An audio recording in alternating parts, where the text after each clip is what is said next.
Hi, everyone. Nadine Briggs here of Simply Social Kids. I wanted to talk to you today about 5 tips to make online socialization a bit more meaningful. During this pandemic, we are now in our second spring of it, obviously. It's been awesome that we've had technology, right? We've had FaceTime, we've had Zoom, we've had other online platforms to be able to communicate and stay connected, thank goodness.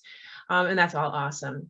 But it did occur to me that it would be great to have like another layer onto that online socialization. And when we think about kind of overall well-being and doing well despite hard times, I think about the model in positive psychology called PERMA. PERMA is an acronym for positive emotions, engagement, relationships, meaning, and achievement. Theoretically, if you have all 5 of those boxes kind of checked off in your life to a good degree, then you're going to be experiencing really good well-being. So we want to kind of focus on the science of well-being, which is PERMA. And when I think about that in terms of like online socialization during the pandemic, it occurred to me that it would be possible to add in maybe more of the M in PERMA, the meaning, and see if that isn't another way to kind of like spice up the online socialization for the children and teens during this time as we're again in the second season of our pandemic or second spring season. In certain areas, it's warm enough to probably be out and you're able to socialize maybe 6 feet apart and do that safely. Here in New England, it's not really that season yet. We're at a point where the snow has melted, maybe up in the mountains. If they're making snow, you can still do skiing, but the days of ice skating outside, doing sledding, making snowmen, things like that, those days are over right now, unless we get another snowstorm. It being mid-March, maybe that's not the case. So thinking of ways that we can kind of boost that up a little bit. So it occurred to me there's some things we can do. So I have 5 tips to share with you today. Number 1, creating kindness rocks. So kindness rocks, they take a little bit of planning, but they're basically rocks that kids would then paint an inspirational message or something on the rock, with the idea being that you would then leave that in some kind of walking path. So somebody in their morning walk and they're looking down and they see this inspirational message on a rock left by somebody. So that's a kindness rock. And the supplies that are needed are pretty minimal. You just need obviously rocks, and you need acrylic paint. And acrylic paint can either be brushed on with a paintbrush, or you can actually buy acrylic pens. And then maybe just a list of little quotes or even just inspirational words that kids could use. And very low talent needed for this. I've done these rocks, so I am not artistically inclined in the least. So if I can do it, your kids can do it. It just takes a little bit of planning to make sure that the person they're doing it with when they're online socializing also has the same materials and they're ready to begin the project when you get on. So just a little bit of planning. And some of these do need a little bit of planning. And some of the kids that come to our program are really not that great at planning. So they might need a little help from an adult in order to help you get through all that, and get a list of ingredients or supplies that you need, and then give that to the other person, give them a few days or a week or so to acquire those materials so you can do these different projects. Okay. Number 2, prepare desserts together. I mean, I don't know about you, when I think about happy cooking, I'm thinking of desserts, but that's just my go-to. I don't know about you. So I thought it would be fun where kids could get online with each other, again, with some notice and the recipe sent ahead of time, the ingredients list obviously in there. And if they could get together, prop up their laptop or whatever their device is on their counter and create some kind of dessert together with the other friend or friends on their online call.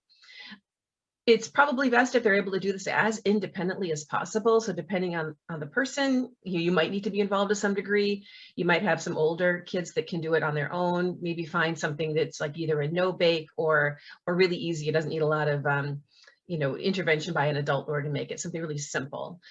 So the meaningful piece of this would be if you took that dessert and maybe shared that with neighbors.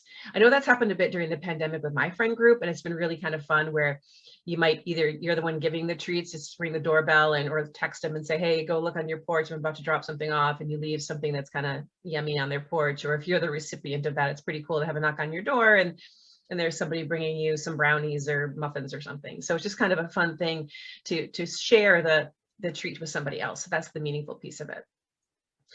For kids who are into like fiber arts. And by fiber arts, I mean like knitting and crocheting. There's a lot they can do in terms of, making things that are really useful for people who are homeless. So obviously scarves, hats, if they're good enough for that, maybe mittens. I know I crochet, I'm not good enough to do mittens, but maybe some kids are. Or the other thing that some people are doing is they're knitting and crocheting 6-foot strips, and then they're sewing those together to make blankets for the homeless. So I'm just imagining kind of kids online creating their project. So they're involved in their project, but they're also socializing with their friends. And the thing is, when you have a project like that while you're socializing, it takes a little bit of pressure off in terms of having to have constant communication.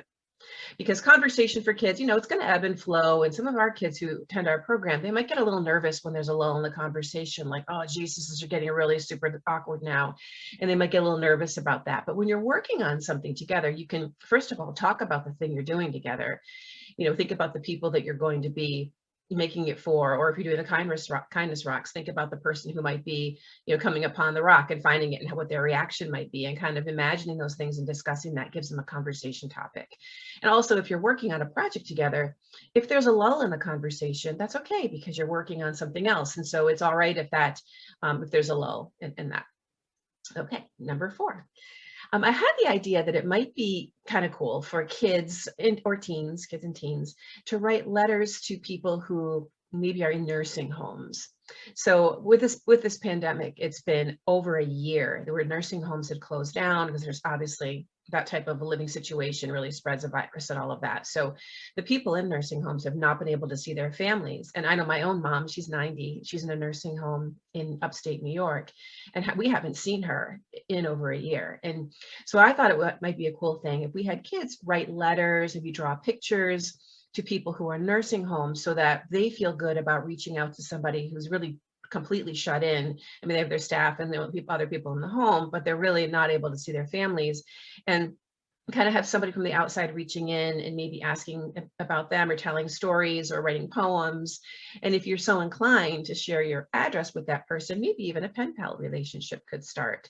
I know one of my friends' aunt is 91 now, and every now and again, I just send her a little note. I'll send her a letter, and I kind of fill her out on my family and things like that. And she'll send me little gifts once in a while. And it's just kind of nice to have that relationship where someone's thinking about you, and who doesn't like to get mail? So I thought that might be a fun one. Number 5 was, I thought that what kids could do is get together and create a flyer to collect supplies for animal shelters. A lot of the kids that we work with love animals, love animals.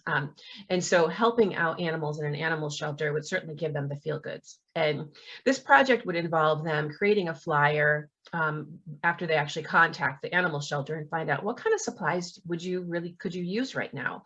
I've certainly heard of animal shelters who need maybe used towels, obviously clean ones, but ones with the holes in them, things like that.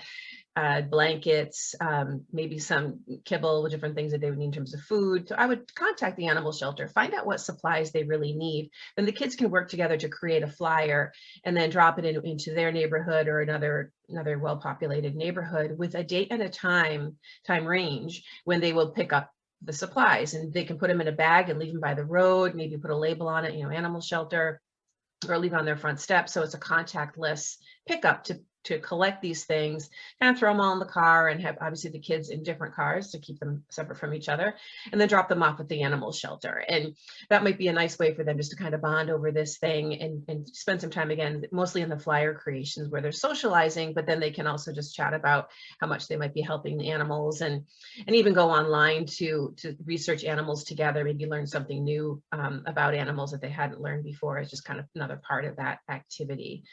So these are just some ideas that we had to kind of increase the M in PERMA. Again, PERMA is kind of the model for well-being. And the more we can kind of have that piece in our lives, it can really enrich the conversations that kids are currently having online until they're able to get back together again, although they're always been socializing online. So it's just another way to keep them connected in potentially a more meaningful way. So I hope you found this useful. If you did, please hit the like button and subscribe to us to hear from us again, and we'll see you next time.